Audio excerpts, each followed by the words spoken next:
2, 3, 4, 5, 6, 7, 8, 9. It's the 10 Duel Commandments. It's the 10 Duel Commandments. Number 1. The challenge demands satisfaction. If they apologize, no need for further action. Number 2. If they don't, grab a friend, that's your second. Your lieutenant, when there's reckoning to be reckoned. Number 3. Have your seconds meet face to face. Negotiate Or negotiate a time and place. This is commonplace, especially between recruits. Most disputes die and no one shoots. Number 4. If they don't reach a peace, that's alright. Time to get some pistols and the doctor on site. You pay him in advance, you treat him with civility. You have him turn around so he can have deniability. 5. Duel before the sun is in the sky. Pick a place to die where it's high and dry. Number 6. Leave a note for your next of kin. Tell him where you've been. Pray that hell or heaven lets you in. 7. Confess your sins, ready for the moments of adrenaline. When you finally face your opponent. Number 8. Your last chance to negotiate. Send in your second, see if they can set the record straight. Alexander, Aaron Burr, sir. we agree the duels are dumb and immature. Sure, but your man has to answer for his words, Burr. With his life, we both know that's absurd, sir. Hang on, how many men died because Lee was inexperienced and ruinous? Okay, so we're doing this. Number 9. Look him in the eye, ain't no higher. Summon all the courage you require. Then count 1, 2, 3, 4, 5, 6, 7, 8, 9. Number 10. Paces fire.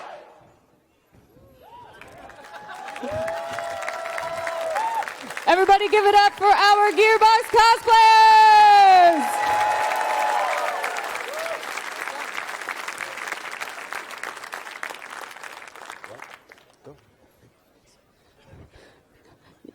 Hello, hello, hello! What's What is up, Gearbox fans? How we doing? As long as my mic works, we're doing good. Hello, everybody. I am Elisa Melendez, Gearbox new media manager, and this is some guy. I don't know. Some guy works. Mikey Newman, Chief Creative Champion at Gearbox Software. I until recently voiced the character named Scooter, who you may have heard of. Oh, shit, it's been like a year. We're fine. You're fine. Too soon? Not too I soon. got some real hard truths about the world, buddy. See me after class. We have the pleasure of introducing a very great grand man. Yes. It's somebody that you might know and love. Perhaps you've seen his name in a Kotaku article or two. That's not pointed in any direction. He's the nicest man I know. Gearbox CEO and voice of Crazy Earl, Randy Pitchford. You got a mic right there in the chair. Looking this me? splendiferous That as is you. always. Oh. Wow, I think they might be trained to know you may be doing a magic trick later. Is this work? Yeah, I think I'm going to do a couple of things. We'll see. Yeah, we'll get there. Actually, we got a pretty cool show lined up. I think you guys will enjoy it. I hope so. I'm very excited, yeah. What are we doing first? I believe it is on you, good sir. We are going to, I don't know, there's a little bit of a demonstration. Oh, yeah. That I think you would like to. Yeah. give the So I crowd. think some of you might have seen that I was out at GDC and I showed off some technology that we are developing for an upcoming game that hasn't been announced yet. And I thought you guys might like to see this technology yourself. So we brought it. I guess Meredith's backstage, and she can help us out. So Yes, let's just Meredith's show you guys backstage. what we're working on. This is some new technology that we're developing at Gearbox Software utilizing Unreal Engine 4. And what we wanted to do, and we've been working on this for a while, is to imagine how next generation of both rendering technology, but also looking at target hardware platforms, both current target hardware platforms and some upcoming hardware platforms could support what we're trying to do if we wanted to, say, render a scene that looked like it might be in, say, a Borderlands game. So So a lot of people know the Borderlands art style, and there's a lot of different things that make up the art direction of the Borderlands look and feel. And some of this, in fact, most of that look and feel is because of the form of the design of the objects and the environment, the movement of the characters, the style of the characters. A lot of it is in the content itself. But some of the art direction in Borderlands has to do with the way that we render the scene, the actual technology and the software involved. So you can see here a scene that looks like a very Borderlands scene. This is obviously content that isn't in Borderlands 1 or 2 or the pre-sequel. This is some new content, but this is sort of test content to help us simulate what this would look like. Now, one of the first things that people could think of when you look at a Borderlands scene is the outlines, the ink outlines. And so we can see what Borderlands 2 would have looked like with ink outlines. And the ink outlines were consistent. There was a uniform line length, the width of the lines, and they were only on the edge outlines. If we go to black and white, you can see what this looks like. So this is what the edge outlines looked like in Borderlands 2 if the scene would have been rendered in Borderlands 2. But you'll notice there's a lot of noise there. If you look at that detailed object in the background on that satellite dish, the lines are actually destructive to some of the content there. And this is because we detect the edge of the line. This is like a standard Sobel operator that detects edges. And we draw an edge line both outside and inside of that edge line that we detect. Well, that inside drawing would be destructive to the quality of the detail of the interior of those objects we're outlining. And that has an impact on the quality of the rendering. So now we're detecting that edge using the standard Sobel operator, but going out only. So it's sort of a middle out algorithm. And I learned that from my friend Tom Middleditch. Good joke, Randy. Do you like that? I did. It went over really strong. There was like I heard 3 laughs, and they were not hearty. Middle out, you know. You guys can look it up. All right, so but it's real. It's true. It's a middle out algorithm, but that's just the edge lines for the outside of the objects. The next step was getting some of the interior detail, and so we added a technology that allows us to even see inside of the objects, and now we're going to outline some of the interior objects. Go ahead and trigger that one, and we can see that in black and white. So now we've got a finer edge line around some of the interiors of the objects. And we also wanted a non-uniform line length. So the next step is to affect both the width of the line and its color based on the orientation of the camera relative to the lighting in the scene. So now if you go back to the color view, you can see that there's thicker lines around the farthest outside. There's thinner lines, and you also notice where the sun is bouncing against the edge line. The edge line is actually white instead of black, and this kind of simulates that sort of highlight you get when light refracts off the side of a surface. Pretty nice stuff, but that's just edge outlines. You see, there's a lot of the value of the scene in a Borderlands scene that's on the material surface itself, right? So this is a test sphere that we use, and obviously with Unreal Engine 4, we're rendering this with PBR, right? These are physically based materials, and you'll notice that there's a material wrapped around this sphere that would be normally wrapped around an asset like a model. Like you can see that arrow there that would probably be wrapped around an asset that looks like a sign, but that also has black outlines in it, drawn into the material. Now traditionally with the older Borderlands games, we weren't able to isolate those edge outlines inside the material, so they were all being affected by the same lighting that the whole surface was being affected by. That means that the black ink outlines that are in the material would be illuminated and they wouldn't be black anymore. Well, now we can isolate those black outlines and we can simulate them with a lot of different kinds of techniques that are all working consistently with the PBR. If you turn on, for example, we can make it look like wet ink if it was just painted, and now that only the black ink is reflective of the light. You can see that there on the edge where the light is reflecting off of the ink. This is an ink outline that's inside of the material. We can also make it look like metal if we need to, and we do have some cases where we do that.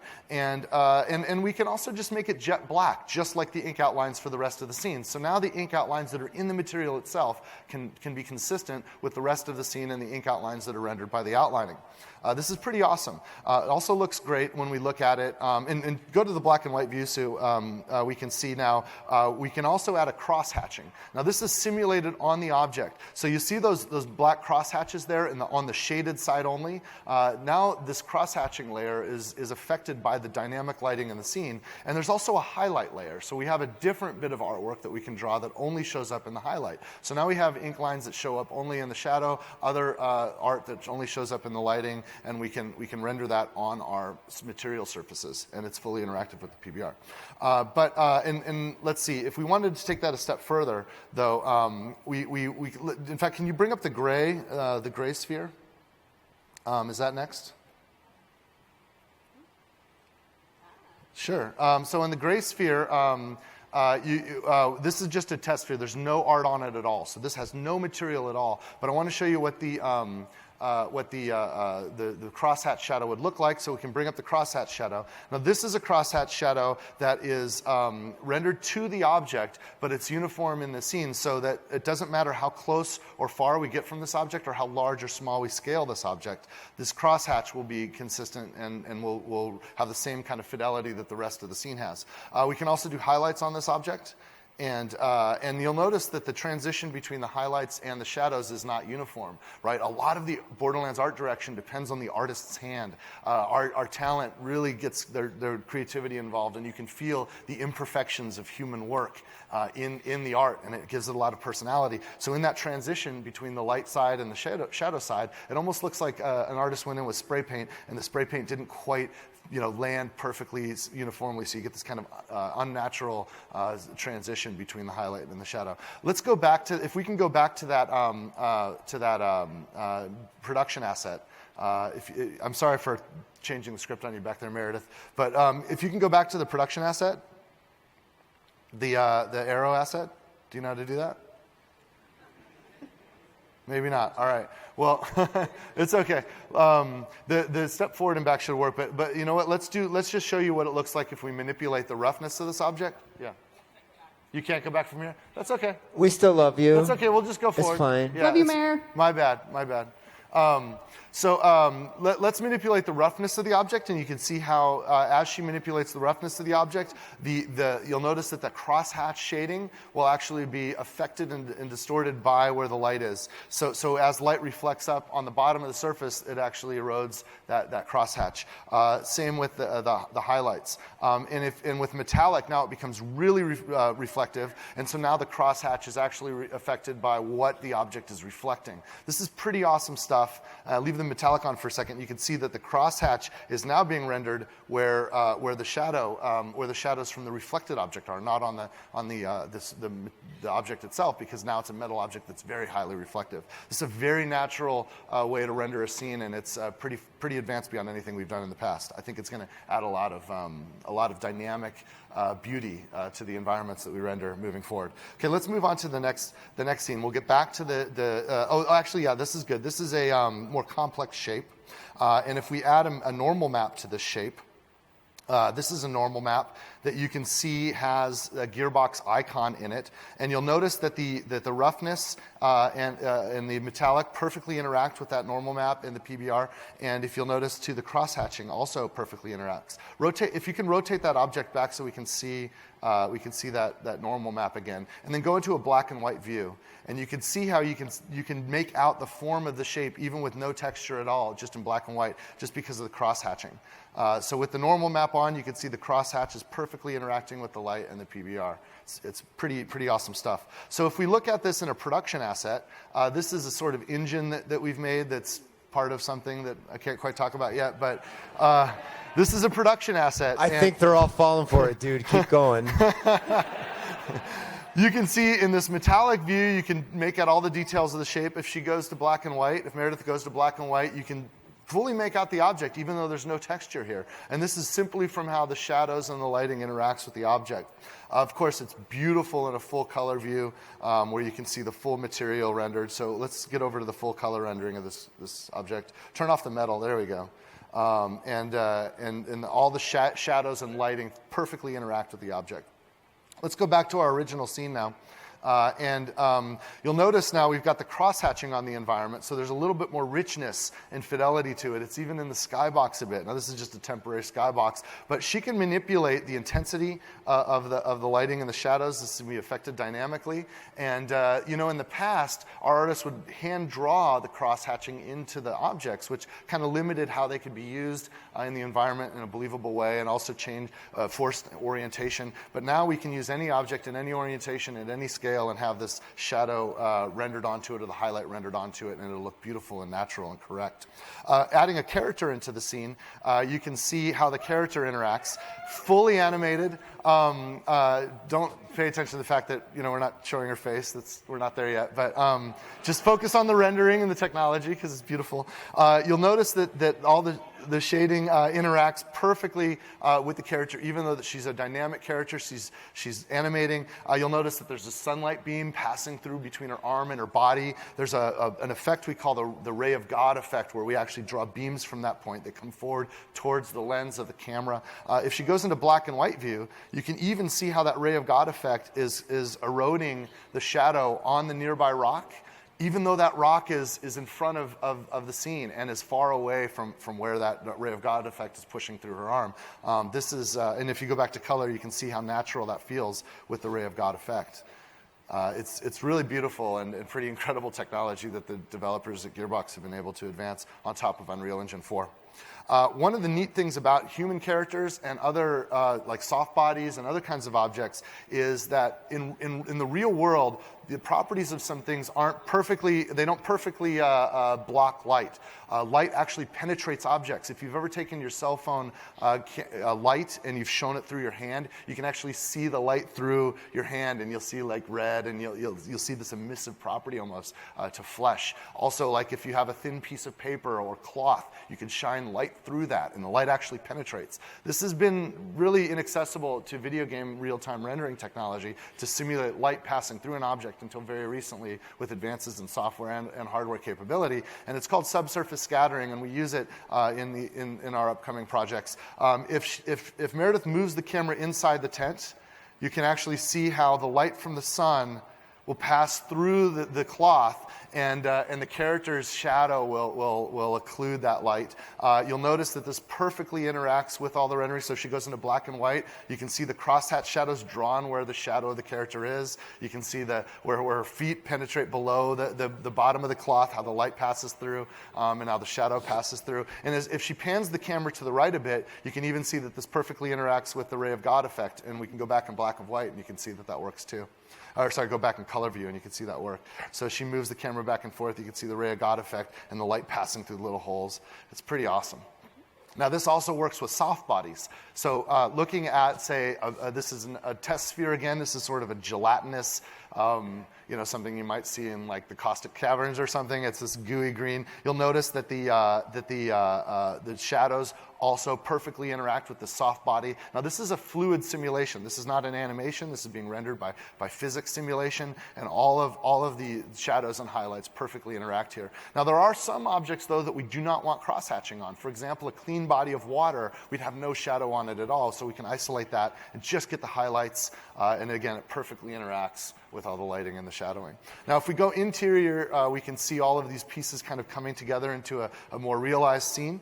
I want you to imagine that Meredith has control of an invisible light that's floating in front of those barrels there, and she can move that light around, and she can make it more intense. She can make it smaller and larger. And you'll notice that as she affects the light, this is all dynamic, and the scene perfectly interacts with it. Now, one of the cool things about lighting and about using this crosshatch effect is we can also manipulate and distort the crosshatch effect to create sort of the effect of special effects going on in the scene. So if she creates a distortion effect on that, you'll notice going to black and white that the light will actually corrupt and distort that shadow map. Imagine time warping effects, imagine other kinds of special effects happening that can distort the environment around it in real time. So if you go back to color, you can see what this looks like in the fully rendered scene. We'll show you a temporary 2D explosion art that we'll render there. And you'll notice that when this art goes off, it highlights the scene correctly in real time. You'll also notice that as it fades, like run it again in slow motion, and you'll notice that the shadows caused by the smoke actually is affecting the scene until that smoke dissipates, and it all renders naturally and realistically. It's just a beautiful scene. So I'm going to now ask Meredith to trigger the matinee sequence, which will pull the camera out, and we can kind of see the environment being rendered with all of these techniques interplaying together. It's beautiful stuff. We're really excited about how we can apply this technology to our upcoming games.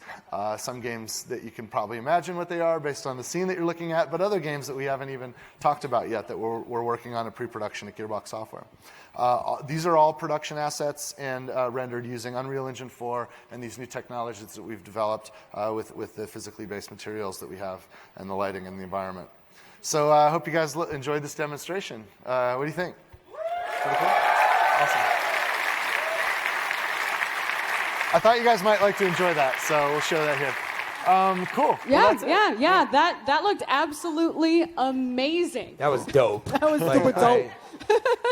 That was the dopest stuff. I want to thank Brian McNett, who developed a lot of the shader technology there. Brian is one of our. Brian's a genius. Yes. He deserves your applause, please. He's Yeah. back at Gearbox, and he's awesome. And also everybody on the rendering team that's been involved in this technology, and of course our friends at Epic who have really pushed the ball forward with Unreal Engine 4. So good stuff. Cool, excellent. So I think that this technology kind of reminded me a little bit of a game I used to. Oh yeah, actually I did want to say I know a lot of you guys are looking forward to news. I'm sorry for cutting you off, but I think I can set up the transition. No, yeah. A lot of you guys are really looking forward to hearing, about the work that we're doing. It's no secret that we are working on future Borderlands stuff. Obviously, we haven't announced a game yet, and it's gonna be a little bit before we're ready to announce the next game. But we have another game out that we've been teasing some stuff, and I was really excited. Last time I think I was actually on this stage. And I talked about how, at that point, our upcoming game, Battleborn, we were starting to put in Easter eggs for Borderlands in Battleborn. And we had some really tough ones, and the community figured it out and unlocked a lot of the Easter eggs that we have in Battleborn. And I thought that might be a good transition to bring up. Perfect. Yeah, let's bring up creative director of Battleborn, Randy Varnell. Oh. Is that an esports jersey?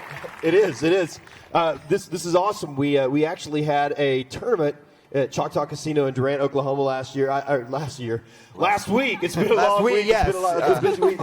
But they printed these cool Dev Team jerseys. I've been wanting one of these for a while, and I guess we just had to make a game so I could get a jersey. So that was really. Thank you, Randy. So Is that why we did that? That was really cool. Seems like a really roundabout way to get there, though. But all right. That was a pretty awesome tournament. Some of those guys took home like 10 grand in prizes. Yeah, Cash. Yeah. The top two teams, Dunk Squad and Lost Heroes, got to come to Gearbox, got to hang out with us.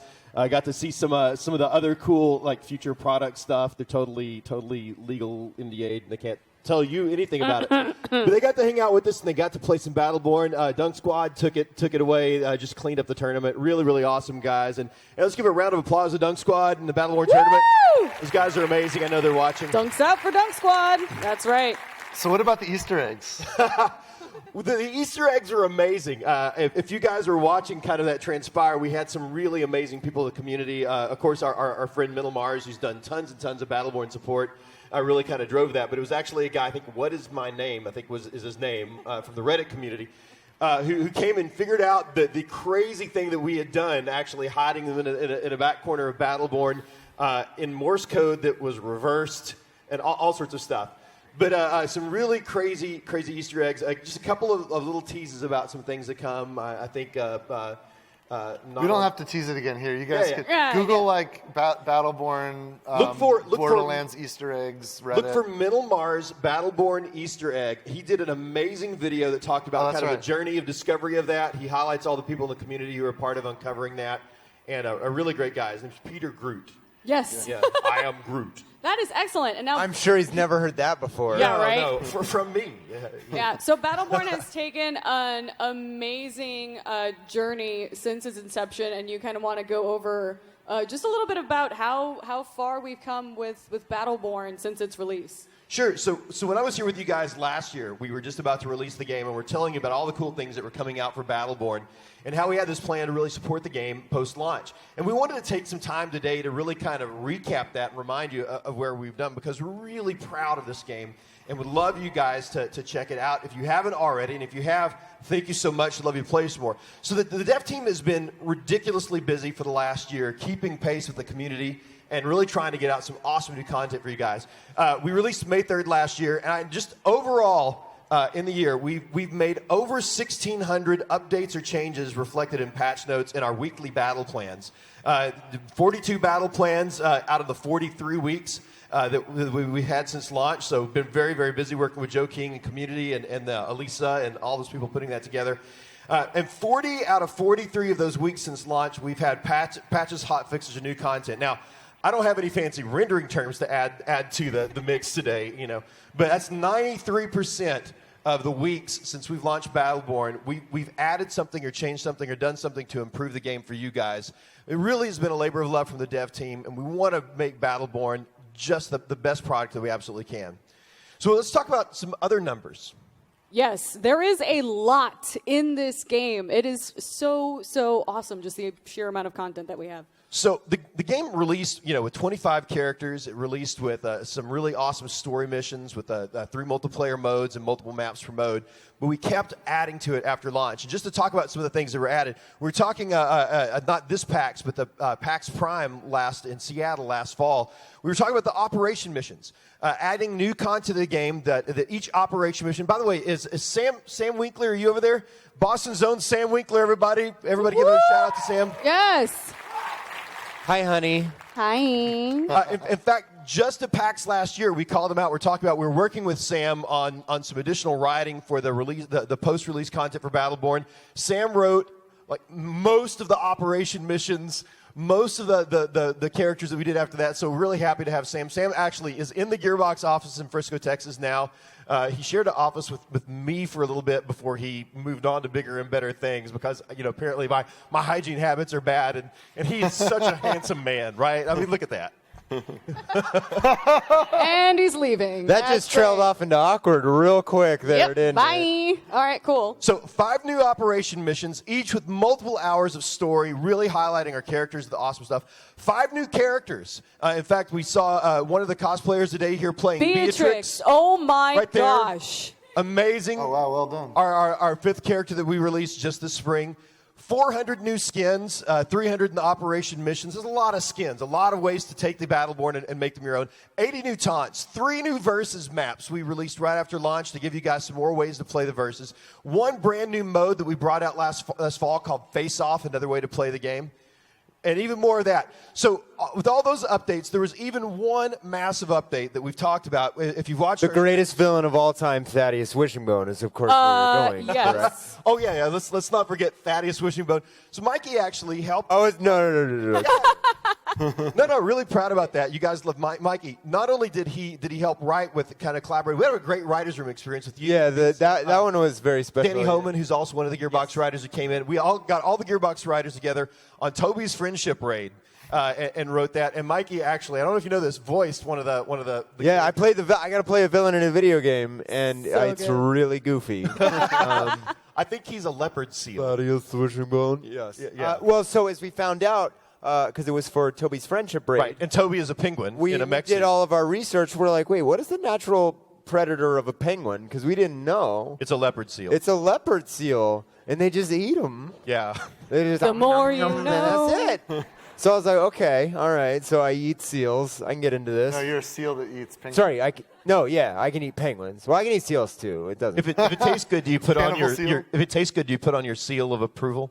Oh, jeez. Okay, now I'm leaving. It's a great show. See you guys. I always get one, right? No, Varnell, you get 0.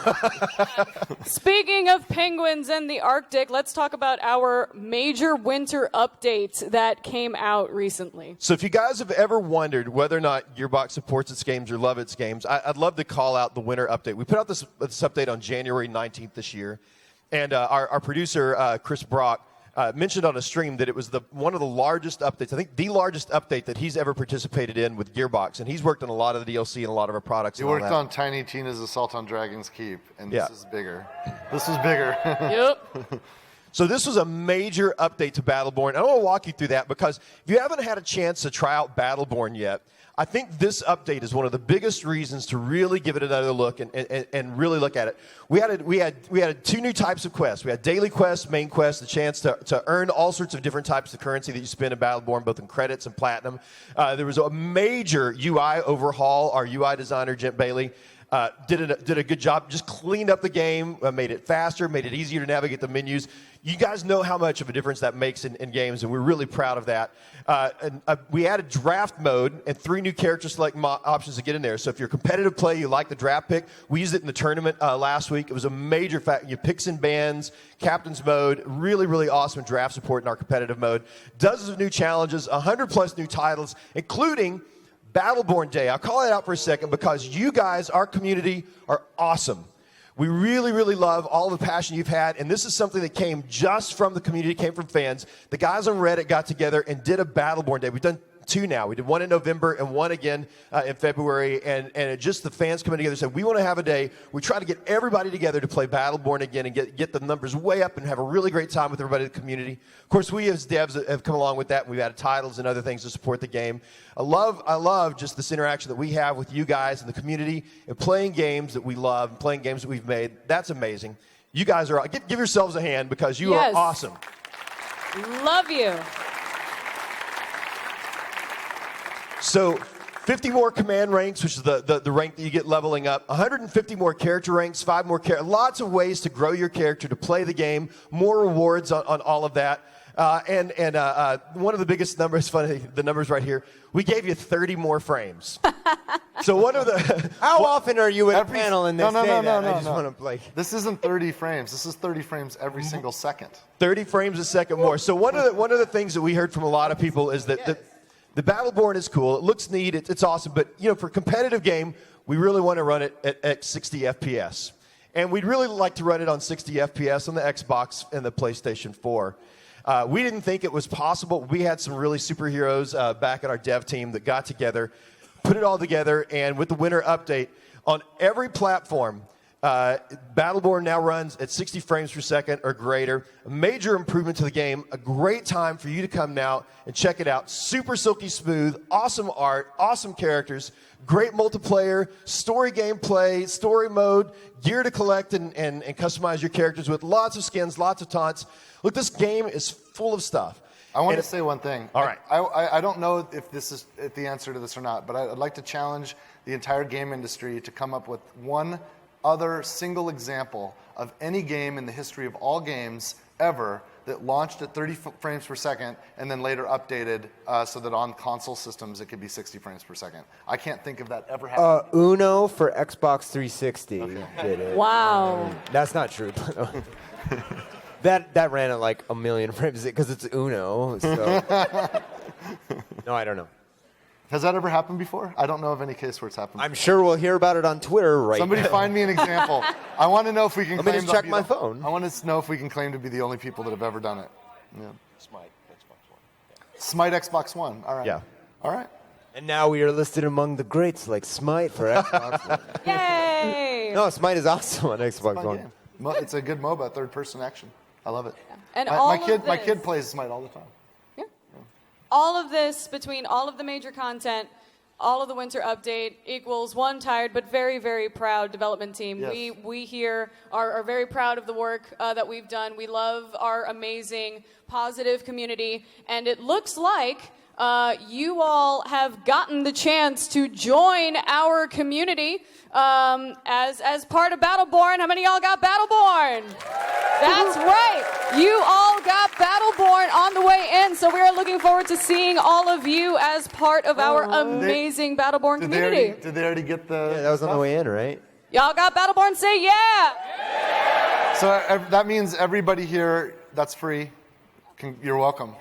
Free There you copy of go. Battleborn. And if you already have Battleborn, give it to a friend. There you go. Excellent. Pay How it was forward. your first Oprah moment? How'd that feel? Everybody gets a Battleborn! I love it. It was great. It was super fun. You sing a lot better than Oprah, I will say that. Oh, thank you. Appreciate that. That's the nicest thing anyone's ever said to me. Ding. Excellent. Thank you all so very, very much. Creative director Randy Varnell. Everybody give it up for him. Jitri. Thanks, guys. That is right. Yeah, you strut. You show up that esports jersey. That's amazing, and congratulations to all of y'all for getting yourself Battleborn. We look forward to seeing you online. You got up joining the early on community. Sunday and fought daylight savings time, and you got a free game. Ta-da! Fought that Boston cold. Yes. Yeah, and it's like 1 outside. Yeah. It says it's like. That's always fun. You check the weather. Oh, 1. Okay. Oh, yeah. That's all Did it good. miss a number? Like. Sure. Fahrenheit. So I think it's time for a little fun, a little entertainment segment. Yeah. It's sometimes hard to find love in this crazy world. So I think we're going to give some of our favorite characters, our favorite familiar characters, a chance at finding love today. Are we feeling the love, everybody? Woo! Let's find some love. That's right. Who's gonna find some love? Who is going to find some love? Let's see. Who is the character that I think we most associate with love? I don't know. Let me hear it. I'm sorry. Who just said fucking handsome Jack? Goodbye. I'll see you later.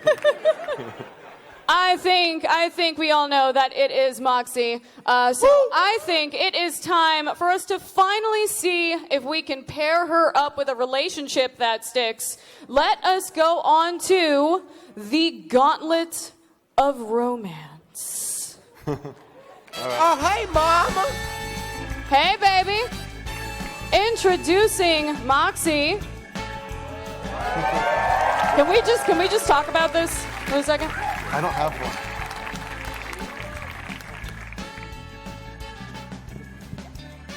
Okay, good. Let's give it up for Moxie. So we are going to, yes. Cool. All right, Moxie, how are you doing? Yes. Here you go. I'm going to give this to From you. the pocket. Well, hello, everyone. I'm doing well. Not entirely sure who my contestants are going to be today. Hopefully, they're people I haven't already married and divorced or killed. I guess we'll see.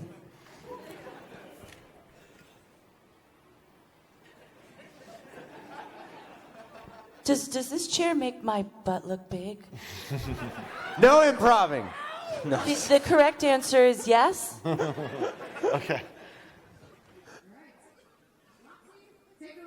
All right. Well, Hold on. no.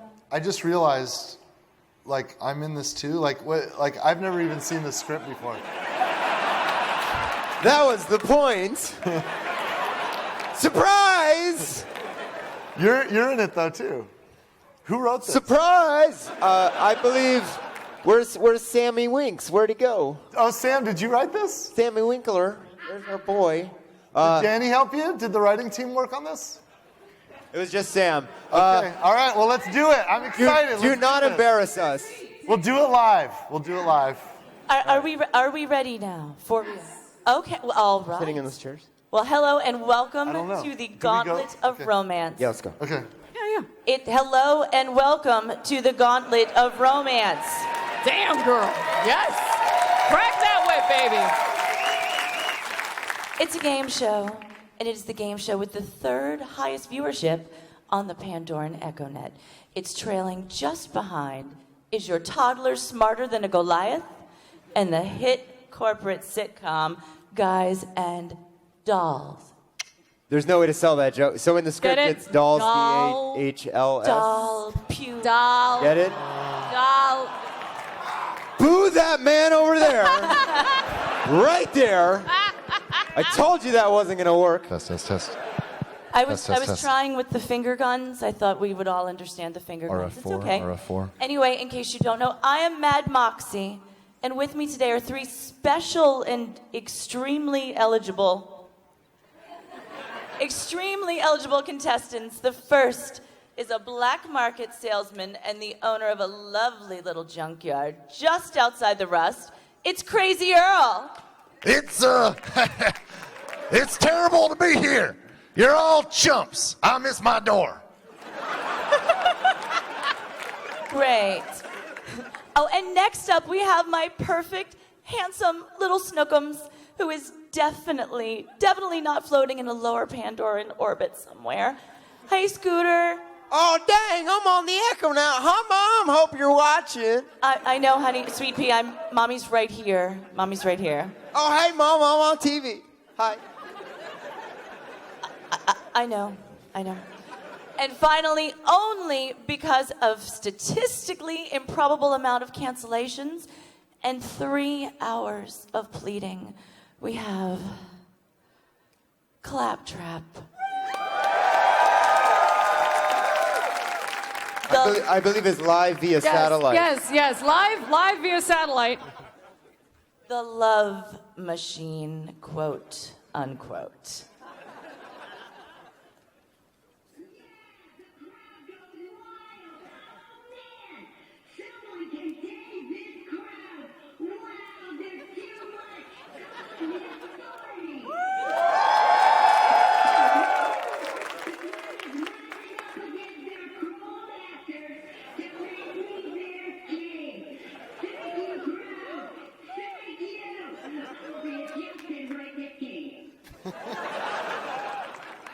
That escalated very quickly. Y'all don't really have a screening process, do you? All right, audience, what do you think? Do you think these contestants have what it takes to run the Gauntlet of Love? I'm iffy on it too, really. All right, contestant number 1, what is your ideal first date? I don't know. Do I have to leave the house? Yes, you do. I reject the premise of your question. Moving right along. Okay, contestant number 2, Scooter, sweetie, same thing. I got me a surefire date that always sets the mood up real nice. First, find out where she lives. Ladies love it when you're prepared. Then go through her trash. So you'll know if she has any food allergies or unpaid electric bills. Then use your hands better. After you memorize her work schedule, sneak into her domicile and read her diary to discover all her fears and childhood misgivings so you can pull a kick-ass prank on her. Okay. Let's move on before this gets any more self-incriminating. Hashtag Coney 2012. Contestant number 3. I think that all anyone wants to do on a first date is just have a low-pressure, fun time that makes you want to know more about the other person. It's not about trying to fit everything about who you are into a single evening. It's about showing that you're worth their time. Oh, Claptrap, that is remarkably insightful. Just kidding. Polling data suggests that your date will decide if they're attracted to you within 5 seconds of meeting you. You have to show them that you are both wealthy and a capable lover in that brief window, or you'll be alone the rest of your life. Here's how you do it. First, strap $100 bills under and between the area I call the pleasure trap. And I'm sorry, your time is up. Time is up. Please stop talking. So round 1 goes to Crazy Earl on a technicality because he was the only one who didn't suggest a felony. Played y'all for suckers. I know a lucky lady who's gonna be eating good tonight. Microwave steak and a 3-day aged mayonnaise emulsion. What a lucky lady she is. All right, contestants, round 2. What is your biggest turn off? Scooter, sweetie, do you want to start? I don't know. I always thought of myself as the open-minded sort, any variety. Cannibalism, self or otherwise, that's a no-go. If you raise ratchets, well, I'm allergic to them, so I'll walk in the house and just sneak my dang pelvis out. What? Wait. I'm not familiar with ratches. Oh, yeah, I guess a rat like humped a roach, or maybe the other way around. Anyway, there's these ratches all everywhere, big fellas. Size of a tricycle or half of a washing machine. Also, texting during movies, that really pisses me off. Fair point. Claptrap, what's your biggest turnoff? Well, Moxie, I'm glad you asked. It's this power switch here on my back, just behind my main exhaust vent. Puts me to sleep instantaneously. Click and out. Just nothing. I think everyone is extremely, extremely grateful that you just told us that valuable piece of information. Crazy Earl, what about you? Biggest turnoff? Talking.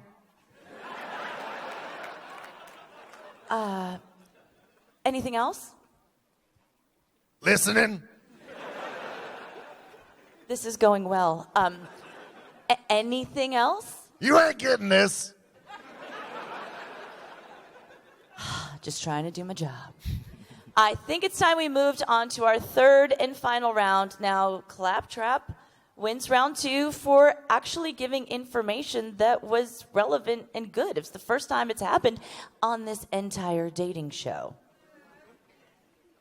I won! I'm a reality star! Now I can have literally any job in the world with no other qualifications.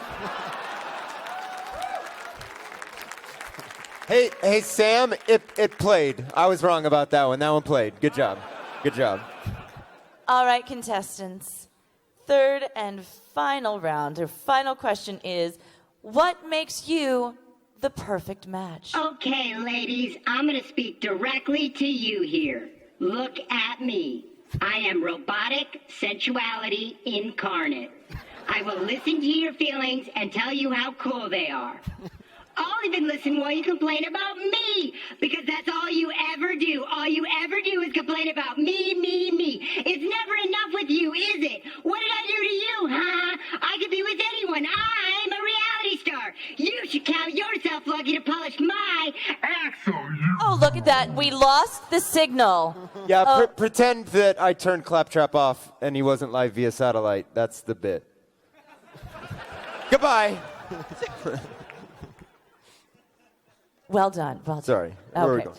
All right, Scooter, what makes you the perfect match? I'm not actually looking for anyone right now. I'm just working on expanding my brand in the competitive marketplace. So I'll just say, if you need a vehicle or need to turn that what is not technically a vehicle into one, come on down to Scooter's. Get your ride! And we'll get you rolling. Use coupon code SPACEBUTT for 10% off a basic hot barrel launcher install on your next visit. Love me that hot barrel launcher. That is such savvy marketing, sweetheart. I understand why you're single, but Mommy's still so proud of you. Crazy. Yes? No, I just laughed. Hi. Oh. I was going to say, don't make Mommy regret what she just said. It was a compliment. Hi. Crazy Earl, what makes you the perfect match? Well, I may not have much to call my own, and I don't get out all that much. I may not be what anybody would describe as personable or pleasant to be around, and I may not be the handsomest fella either, you know. Not a lot of intact teeth, fewer than 10 fingers and toes combined. And I've killed spider ants from 20 meters just by grunting at them. But? What do you mean, but? I was just listing things. Okay. Well, that brings our contest to an end. For the 29th consecutive episode, there is no one even remotely dateable on Pandora.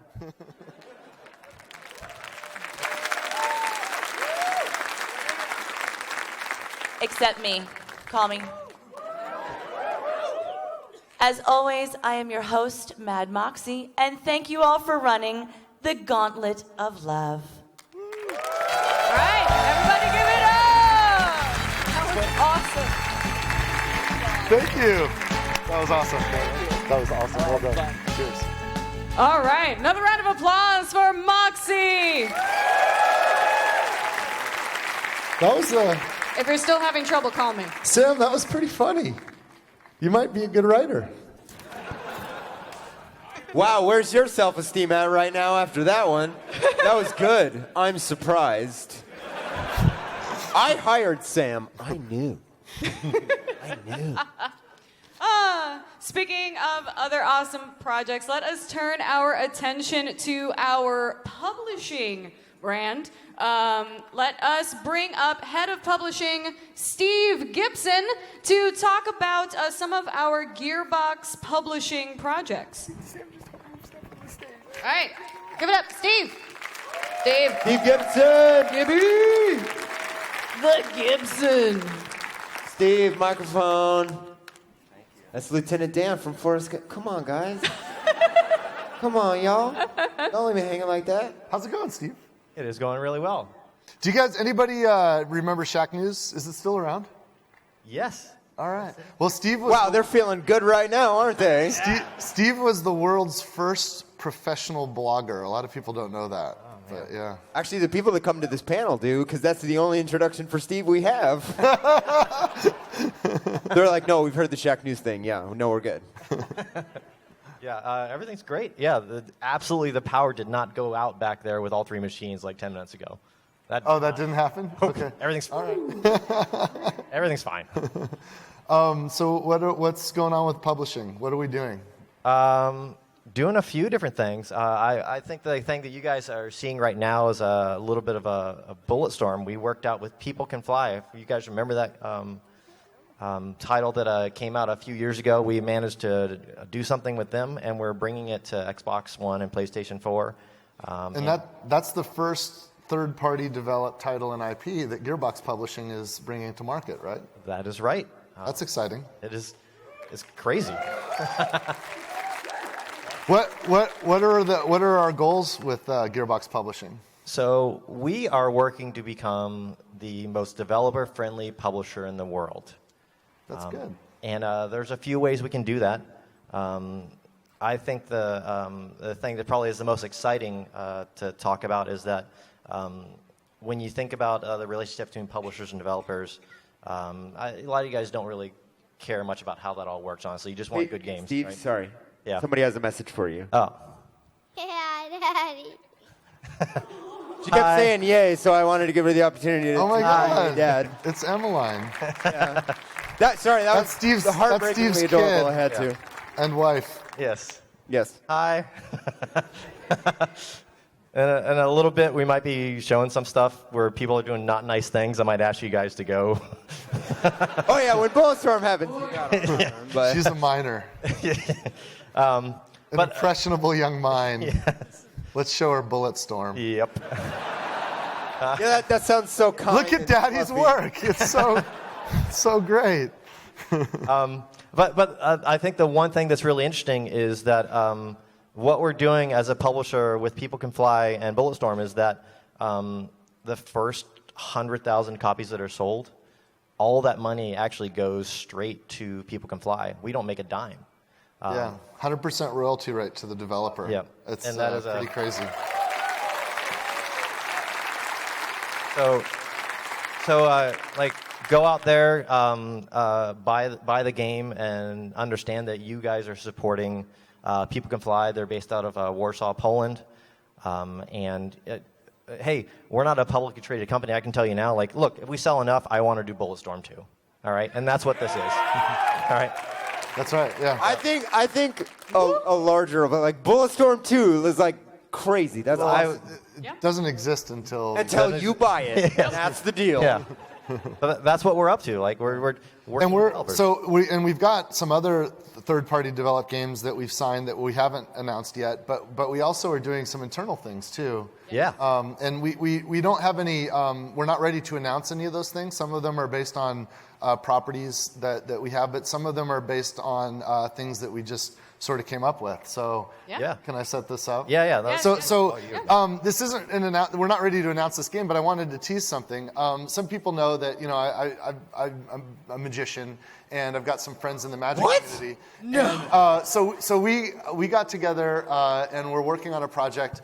That's me and Penn Jillette of Penn and Teller, and we're working on this fun project together that we'll announce soon. It's tentatively it's called Penn and Teller's Cruel Virtual Tricks for Real Friends. And the premise is, who's experienced virtual reality yet? Who's had a chance to experience? Okay, cool. So looks like a good percentage of you, but more of you will experience it. And usually when you experience it for the first time, someone's showing it to you. And they put the hat on your head, and they kind of walk you through the thing. And when that happens, when you're being demonstrated that for the first time, you trust the person showing you 100%. And that trust can be exploited. And it is so great to just mess with people when they're in VR because A, they're blind, and B, they can only see what we show them in the software. Never before has the software been in cahoots with the operator to really screw with someone.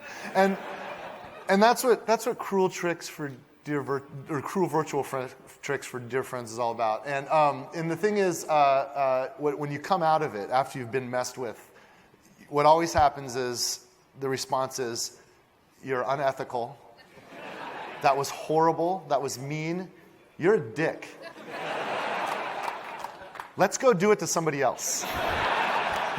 It's a lot of fun. Now, also part of the package will be, I heard somebody yell it out, a new Desert Bus game. In Desert VR. Bus the Ocho. No, that's It's Penn said it's got to be Desert Bus version 1.003. There's still a lot of iteration. You don't want to, jump to 2 just yet. So we got a lot of more patches to do before we get there. But I wanted to show you a couple slides from the work. This is Teller, and we scanned him in 3D, and so we had to put him in this big machine and get 1,000 photographs from every angle to get a point cloud of his model. You can see what the model asset looks like here. That's Teller as a digital model. That's just the mesh, and then when we put the texture material on it, here's Teller. Now Teller is awesome. He's one of the greatest magicians on the planet. As great as a magician he is, he said, "Hey, Randy, I wonder if your technology is magical enough where maybe you can, tuck my belly in a little bit."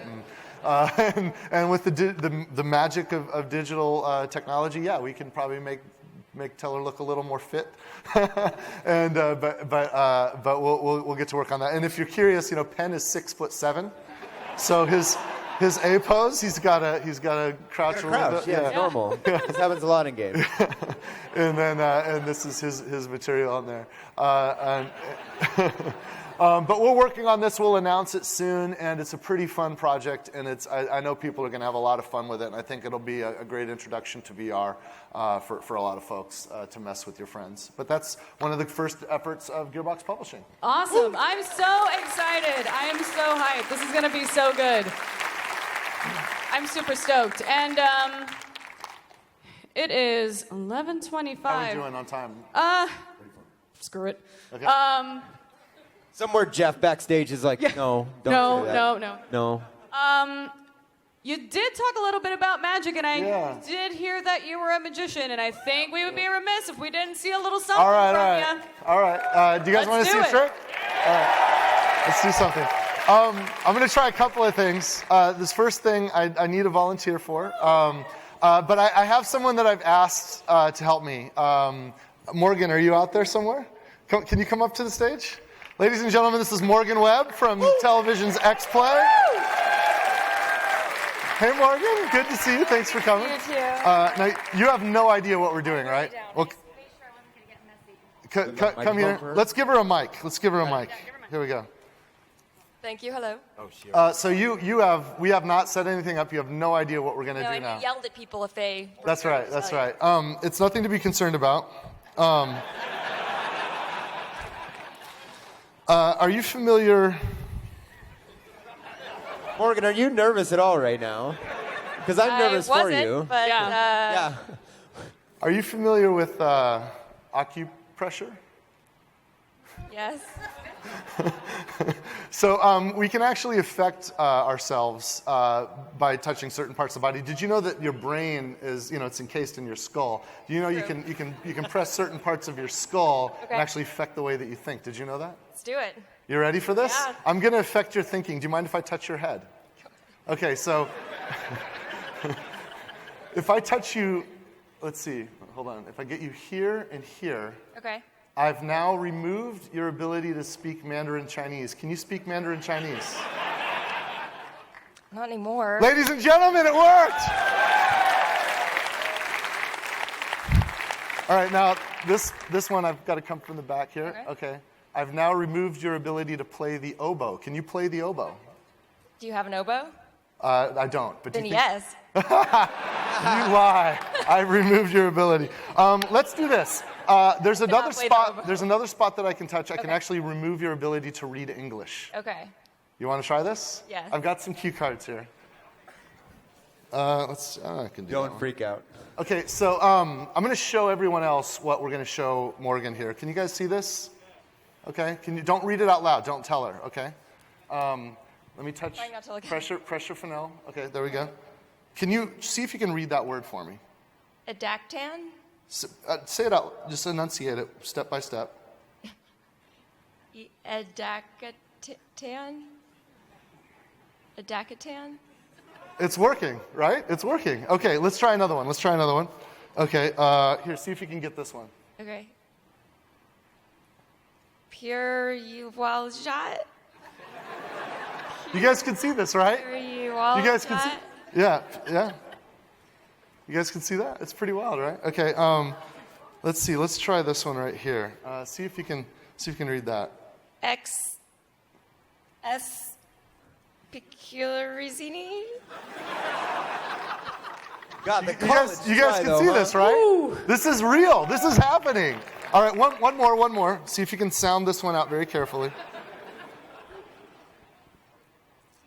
Aplusos. Aplusos. Applesauce. Thank you guys. So that works. It's hard. Yeah, when you watch the video later, there's an over-shoulder to camera, it's going to fry your brain. I'm not touching your head anymore. You will be able to read again. Morgan, for your peace of mind, when he showed me this trick a couple weeks ago, I almost threw him out a window. Because what the hell? Right? I'm not touching your head anymore. You're fine. It'll work now. Hey, can you help me with one more thing? I need some other volunteers. I wonder if you can help me select. Let's get 2 people from the audience. Okay. Here. Ooh. Why don't you work on that? I'll tell you what we're going to do.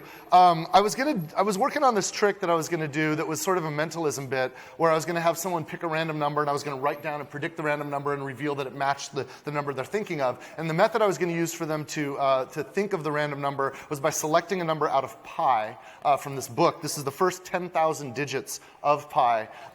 And they were going to flip to a page, look at a random number, and then think of it. Not say anything, just think of it, and I was going to write it down. And the method I was going to use was I've actually memorized pi. Just the first 10,000 digits or so. And I thought no one would put me on that. So when I was practicing this, after I'd spent a lot of time memorizing pi, I demonstrated it not as a magic trick, just saying, hey, test me, pick a page, I'll see if I can remember the number on that page. And it turned out that the memory demonstration was a lot more impressive than the magic trick. So I'm just going to show you this. So this is a book. This is the first 10,000 digits of pi. You're going to help me out? Yeah. What's your name? Dave. And what's your name? Laura. Hi, Laura. You're done, Morgan? Well, thank you. Hey, let's thank Morgan for helping me out. I thought you were going to stay with me. What's that? Oh, there you go. Cool. Dave, flip through this book. You'll notice this is 10,000 decimals of pi. It's written by Nina Chevent. Because you have to write a book. No, there's actually a bit of an introduction here. She wrote a few words. Talking about the history of pi. Apparently, a woman named Lou has the record. She's memorized 890 digits, which she recited for the Guinness Book of World Records people. It took her 24 hours to do it. And there's another guy, Akira, a Japanese engineer, who claims that he can do 100,000 decimal places. I've only really gotten the first 2/3 of it, or 3/4, so I'm up to about this bookmark. I'm kind of fuzzy beyond that point, so we'll start ahead of that, 7,500 digits. It's pretty good. So check the book out, flip through it, make sure it's a real book. Pi is awesome. Pi is, if you know what pi is, it has to do with the relationship between the circumference of a circle and its diameter. And it is an infinite number. It goes to infinite decimal places of non-repeating numbers, which means that if we could look at all of pi, all of our birthdays are somewhere in pi. Right? But it doesn't just stop there. If we imagine that you can, say, turn an alphabet into numbers, like A is 1, B is 2, that means that every book ever written is in pi. That means, Dave, the biography of your life is somewhere inside of pi.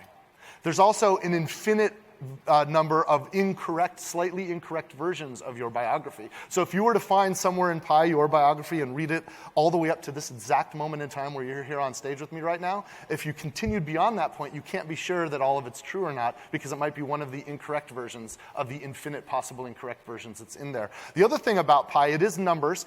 We know that machine language can be reduced down to zeros and ones. Every video game ever created is somewhere in pi. In numerical form. Every video game that has not yet been created is somewhere in pi, including, the next Borderlands game you guys are all looking forward to. That is already in pi, if we could just find it. We're going to test me. I'm going to stand over here because, and also, this is just a normal lav mic, right? I don't have anything in my ear. Nope. Right? There's All no, clear. okay, so this is totally just a memory. And by the way, it's a big number, so it might take me a second. Flip through the book at random. Try to not go past the bookmark. See if you can find a random page. And tell me what page number you're on. 71. You're on page 71. Okay, so on page 71, it's a bunch of numbers. Actually, don't hold the book up because I don't want anybody to think that's how I'm doing it. I'll show you guys. It's just a book full of numbers, right? It's just a book full of numbers? All numbers. Yeah, confirm that for the audience. Okay, so on page 71, the first digit, and tell me if I get this right or wrong. And by the way, I've memorized this by section, and I've also indexed it by page number. That's how I'm getting at it. But once I have it, I also can do the sequence, and I'll demonstrate that in a second. So on page 71, the first digit is it a 2? Yeah. And the next one is a 5? No. Okay. You sure? Positive. Okay.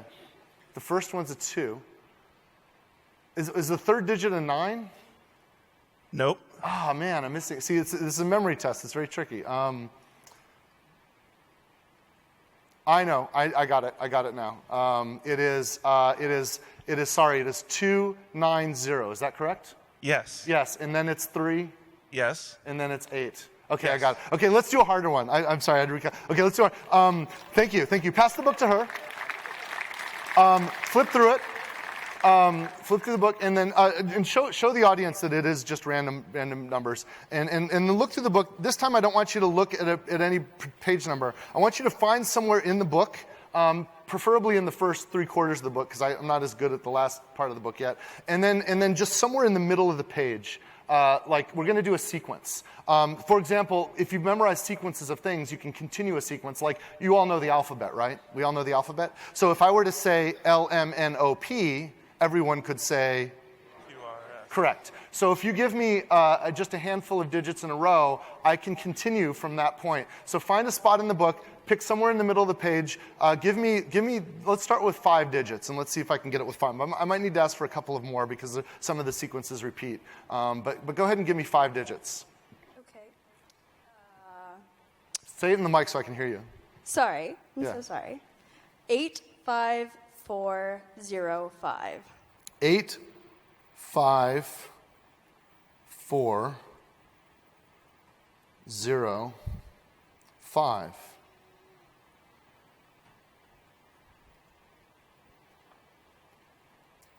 I have to find this.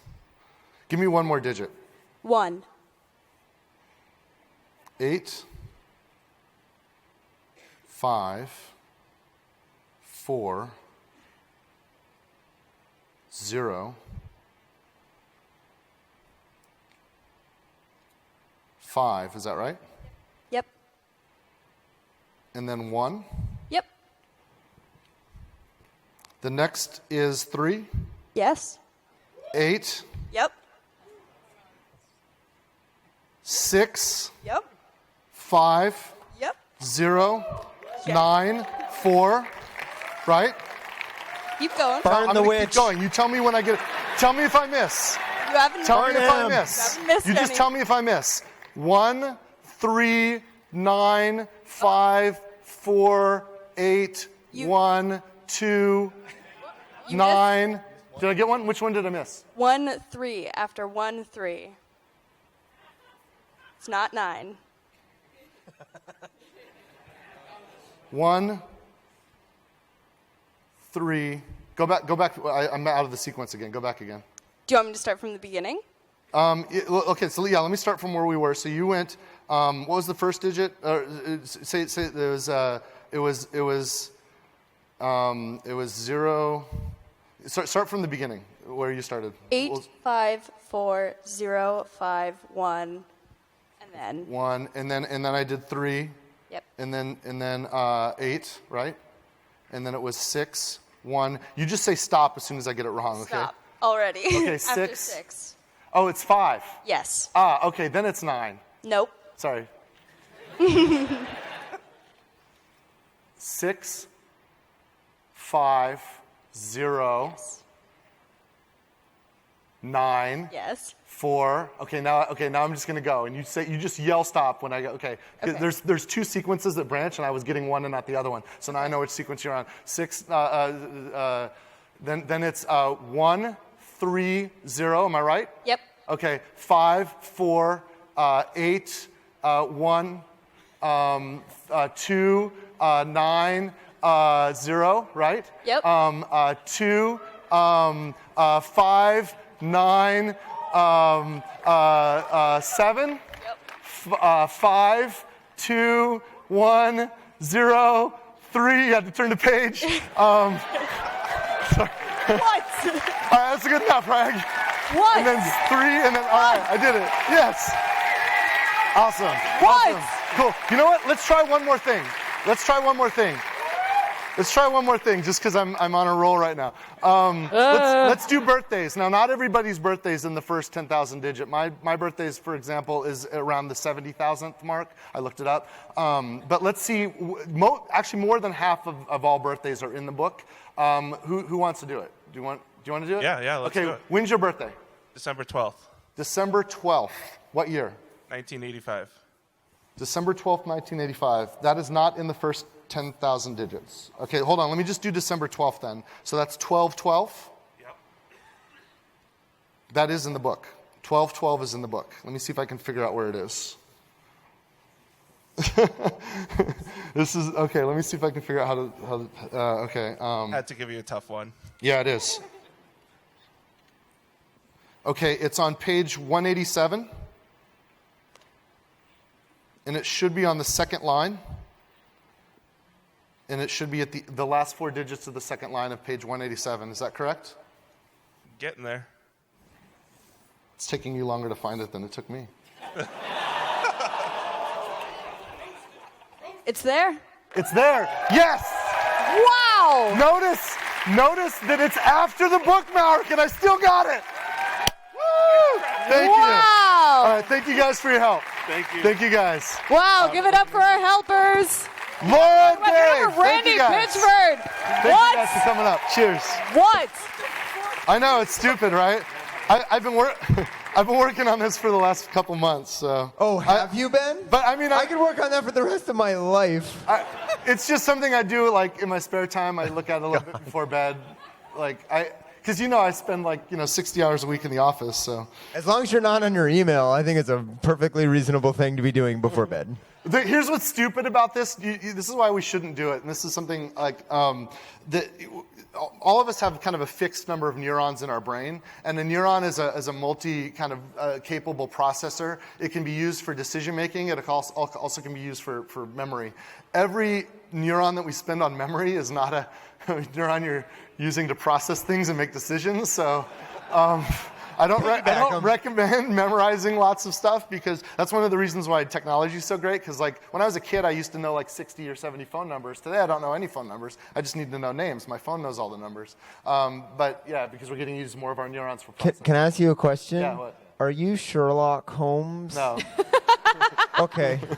You haven't seen me do that before, have you? No, that was legitimately terrifying. Yeah, all right. That was nerve-wracking, then impressive, then mind-blowing. I think it presents more interesting as a memory test than as a magic trick. What do you guys think? Yeah. All right, cool. Oh, no, it was incredible. Yeah, we're gonna have to blow through the rest of this panel, but man, that was worth every single extra minute. Speaking of magic, seamless transition. Let's talk about some of the magic that we're making once again in Gearbox Publishing with Bulletstorm. That's right. Steve, you have a little bit of something that's related to something that may or may not be in the hands of these fine people. Yeah. So Bulletstorm's kind of great, right? Yeah. Oh, yeah. Yeah. So somebody made the wise decision, the perfect decision to put me in charge of a publisher, if I must say so. So I figured our first third-party thing, everybody here, you will get a free copy of Bulletstorm Full Clip. Woo! Yes! Free games for everybody here. Everybody who's not here is sad right now. Yep. Wait. Does everybody get... Nobody ever gives me an Oprah moment, and I just want to point out it's bullshit. Someday. All right. It's okay. Mikey, next game. Yeah. Oh, really? Next game, yeah. Yeah. Okay. So you'll get a card with a code, platform of your choice, and you'll be, Xbox One, PlayStation 1, or Xbox One, PlayStation 4, or Steam. Up to you guys. PlayStation 1 version is really, you're gonna love it. It's rough. One frame a second. Yeah. One frame a minute. And I think I'd like to demonstrate another reason why it was a great decision to let me run a publisher. I have asked a creative agency to work with us to make the dumbest thing possible to help us share the decision to take Bulletstorm, which is a fantastic game, and then take Jeff Scow's idea. I'm going to give Jeff credit for this, of putting Duke Nukem into Bulletstorm. Yep. Of all the crazy ideas that have ever come up in Gearbox, I was like, yes, that makes perfect sense. Yes. Like, I needed no time with that one. Yeah, and what was funny is when talking with Sebastian, the president of People Can Fly, actually, was when we did that, because, he could have taken this game to anyone, really, and, we're a infant publisher, and he chose us, and when we landed on doing this, he was like, you know what, I made the right choice. Duke Nukem in Bulletstorm. So how are you going to sell that? So so I have this little video, and we've made about a half dozen of them. But I wanted to show you guys an example of what happens when you let us do things with your games. Yeah. Run that beautiful bean footage. Madness, Captain! Silence, Starbuck! This mad whale hunt will be the death of us all!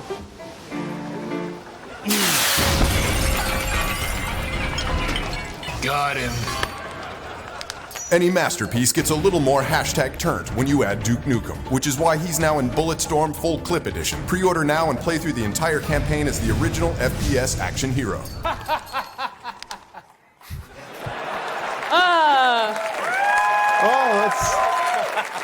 That's as ridiculous and stupid as you said it was going to be. No, we rented out. You did a half dozen of these? We did a half dozen. How much of my money did you spend on this?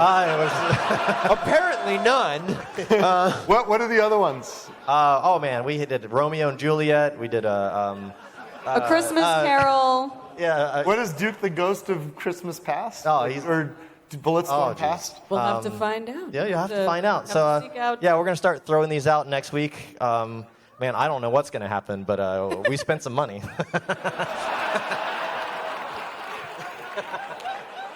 Ten Duel Commandments. Speaking of money, we have been at the booth at the Expo Hall showing off Bulletstorm Full Clip Edition, and we've been giving folks the opportunity to win a part of 10 $10,000. We are giving away $10,000 this week. Yeah, we did that too. Yeah. Yeah. That was a thing that we're doing. How many of you have competed in the competition? Yes. Yeah. All right. There's still time today. Yes, there is still plenty of time today. So basically what the competition consists of is you run one of the Echo maps. It is a section of the campaign that is timed, and it is your job to score as many points as possible by killing people as skillfully and creatively as possible because Bulletstorm. And it's fantastic. So, Joke, help me out. I think we have the opportunity to give these folks, if they haven't had a chance to see the competition in play, I want to show some people some pro moves, give them a chance to kind of see some real competitors at work. So we are going to bring up 3 of our top scoring people so far this weekend to show our moves. And we are going to give them a chance to maybe win a little something extra. All right, give it up to our top scorers. Can we open the curtain? All right. Yep. Your name? My name is Brandon. Hi, Brandon. Alex. What's up, Alex? Aiden. Hello, Aiden. All right. So you 3 are intense competitors. So I'm going to give you a chance to show your mettle, test your might. Come on over to these computers here, and we're going to have a little friendly competition. Yes, and we're going to show off everything the Bulletstorm Full Clip Edition has to offer here in the form of a skill shot competition. The goal is to try and beat the top score so far, which is about over, I think we're upwards of over 20,000. 20.2, I believe, is where we're at. Yeah. No, is it 20.2 or 3? 20,000 in one Echo map. If you can beat that high score right here on stage, no pressure, you get to win yourself a very, very tasty prize, gentlemen. How are you feeling? You feeling good? You feel confident? You think you can do this? You think they can do it? Do we know what is at stake here? What the prize might be if one of them manages to pull this off?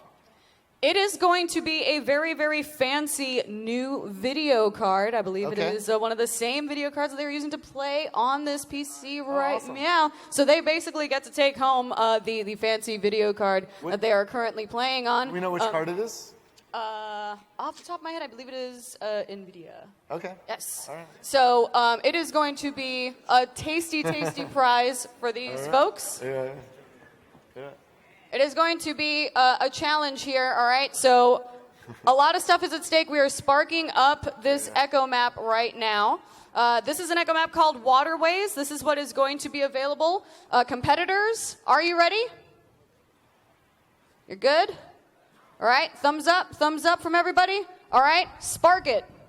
Let's go. Let's see how we can do. The top score so far is 20,000 points. It's just over 20,000 points.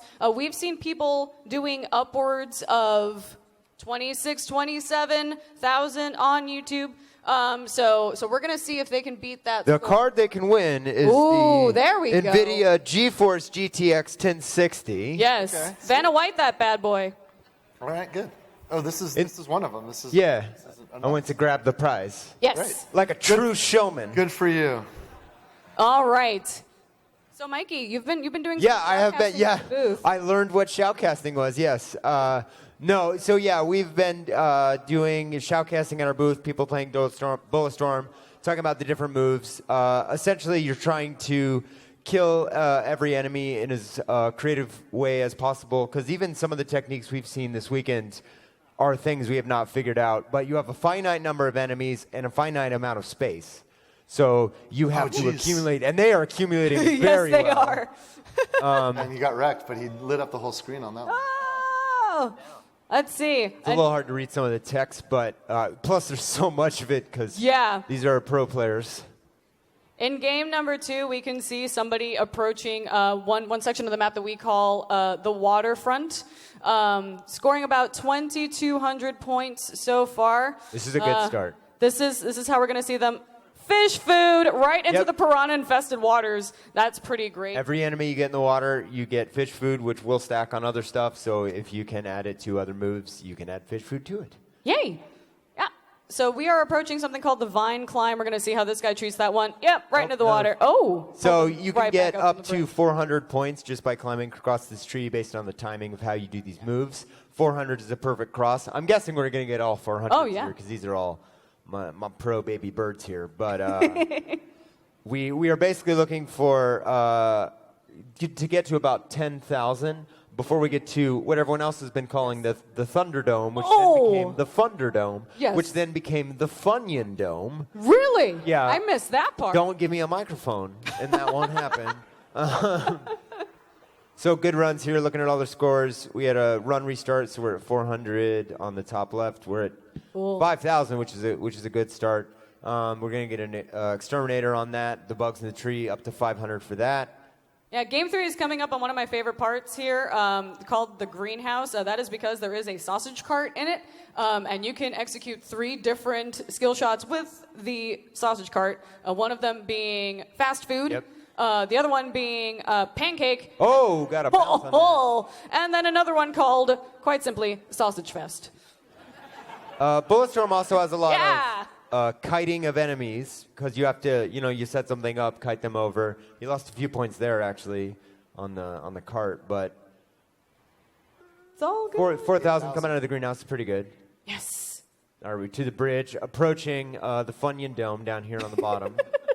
Oh no, this is the greenhouse. Sorry. When did that become the Funyun Dome? When you gave me a microphone. Okay. The Thunderdome is a copyrighted term. Oh. Funyun Dome is Jesus. mine. Oh, a lot of points. Wow. Give it up. That was masterful. 10,000 before this is a very good run. This is a very good run. Cool. So whenever, by the way, competitors, if you're trying to get your shot at this, which you still can, make use of those drop kits to re-up on your ammo. Points Sure, top right. yes. How many was is that? excellent. 1,325 on the top right. It's very strong. Yes. That was an excellent run. Now, take advantage of your environment. Dropped a few there. There are some killer cacti. The disco ball. There are some electrified pillars here in the greenhouse you can get a nice shocker out of. Yeah, we got it. Thank you. So we're coming in on the boss, which at the base points of the boss in this level is 750 points. Yep. You can earn a lot more than that, and we actually haven't even spoiled some of the ways you can earn a lot of points. But 12,000 going into this is huge because you can get more than 10,000 points just from here to that cave dragon thing, which I don't know what to call it, the tunnel. The Monster Dome. So this run is actually spectacular. So I'm a little on edge here. So he's pulling the enemies together, trying to add a bunch of points. Nice. Got quite a few there. All right, 350 more. So we're almost at 13,000 coming into the boss. Crowd control is key here in the Funyun Dome. The Funyun Dome. The Funyun Dome. Jeff Skull is going to hurt me later for saying that. So Thunderdome was trademarked, but not Funyun? Okay, just checking. I'm sure they both are. So the boss here. Oh, Funyun wouldn't trademark that at all, would they? Excellent. So let's see how we treat this boss battle here. Flail. Getting him down. Here's the pole. Oh, see Oh. this whiplash and the base points 16 for the hundo. boss. So almost 15,000. So depending on so you get a lot of ads here coming out. Depending on how he sets this up. Got a surgeon big there. Tripwire. Environmental another 50. All right. Pulling the enemies together, making a group, trying to get kiting them all out. Yep. Trying to get a huge blow here. Oh, this is going to be Please Oh, go big. Oh, nice kick. Nice boop. Yeah! Tons of points. Tons of points. Oh, my God. Holy Oh, that was so another good. 4,000. Oh, we're going to get an exterminator here. Oh, yes, 500. yes, exterminate those Got flies another for some 500 extra here. points. Oh, only Excellent. 100 there. All right, so Woo! 18. It's a nail biter. 18,000. Oh, That's pretty good. That was pretty That good. was excellent. Give it up for that 18K. Had a couple problems at the end, but that was a good run. That was an excellent run. So Getting 20,000 points in this is so hard. You have to It play really over is. and over and over, which people have been doing, and amazingly, and it's been super fun to watch. I think that was fun, and I think these guys were awesome for doing this on stage. Do we have cards we can give them anyway, even though they didn't break them? Do we have 3 of these cards, Joe? Joe, how many cards do we have? Do we have 3 of these? How many cards do we have? Hold on. Oh, shoot. Wait. Oh, no. Let's, We have 3? Let's give them the cards. Let's hook them all up. What do you say? What? That's your opening for a moment, baby. This is your. Go ahead, do it, Mikey. Do it, Mikey. Everybody's Get your a own winner. for a moment. Everybody Get wins. your You own get a G-Force. Yes. And you get a GeForce GTX. And I get a GeForce GTX. Not that one? Not that? No. Okay. And I get a Duke Nukem Bulletstorm. Oh, okay. That was super fun to watch. And guys. we should thank NVIDIA and Alienware for Yes. helping us out with all this. Thank you guys for them. Great runs. Great runs. Okay. Well done. Awesome. Yeah. And also, by the way, the day is still young. So we are going to give away our grand prizes, a grand total of $10,000. So hopefully you picked up some pro tips there, and can take them on over to our booth 12055, and see if you can stand up here with the big boys eventually.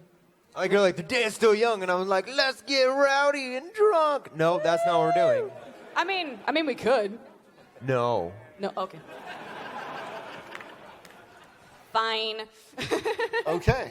So of course, this is as a result of this amazing game, Bulletstorm Full Clip Edition. You folks have got yourself Bulletstorm Full Clip Edition. How excited are you, huh? That's right. That's right. And be sure to tell your friends. When you pre-order, you instantly save 15% off, and you also receive Duke Nukem's Bulletstorm Tour, which is an absolute riot. Yeah, and I think that if for people that missed the pre-order, I think that will be a DLC later. I don't. Do you know the price of the DLC yet? Yeah. It's just $5 is what Okay. it'll be. Yeah. But it's free. It's free if you pre-order. Yeah. So that's pretty awesome. So you get it's 15% off, but you don't need to pre-order because you got it. Everybody here got it. Ta-da! Yeah. You're all good. Worst salespeople ever. We'll just upsell something and then give it to you. Yeah. Cool. Well, I didn't. Well, you're doing a good job with our money, Steve. You're doing. I hope you like the video. All Tell right. your friends. So, after all of that, Randy, what have we learned? Well, we learned the 10 Duel Commandments, and we met Mikey and you, and we met Randy Varnell, and we learned a lot about all the updates of Battleborn and what's come so far and what's coming up. Which you also got, by the way. We got to figure out that there's no suitable partner for Moxie left on Pandora, but that was fun. By the way, thanks everyone for being cool that Moxie's son was on a dating game with her, and no one was like. I wasn't gonna. We already knew it was weird, and it was stupid and funny. So. Let's see. We learned that Morgan doesn't know how to read English, and no, she. That was does. unfortunate. Yeah, that was. She'll be fine. She'll be fine. Kind of an open space to be exposed in that way. Yeah, I can't wait for her to watch that back and see like, holy crap, that's gonna fry her even more. And then we learned that I'm stupid enough to waste all my time memorizing pi. And we learned, and we got to see some awesome Bulletstorm. We learned about Penn and Teller's crew virtual tricks for. Yes, we did. And we learned that if Mikey ever does a giveaway, he'll try to steal something. Cool. Only 33% of it. The majority is still theirs. It's fine. But thank you guys for coming. It's been so much fun to hang out with you guys. Thank you for having us. You're all amazing. Right after this, in about 30 minutes, we're going to be in the queue room. If anybody wants to meet us and have us sign something, we'll be in the queue room signing autographs. So we'll see you guys there. Thanks so much. Gearbox. Love you. See you soon. We love you. Love you guys.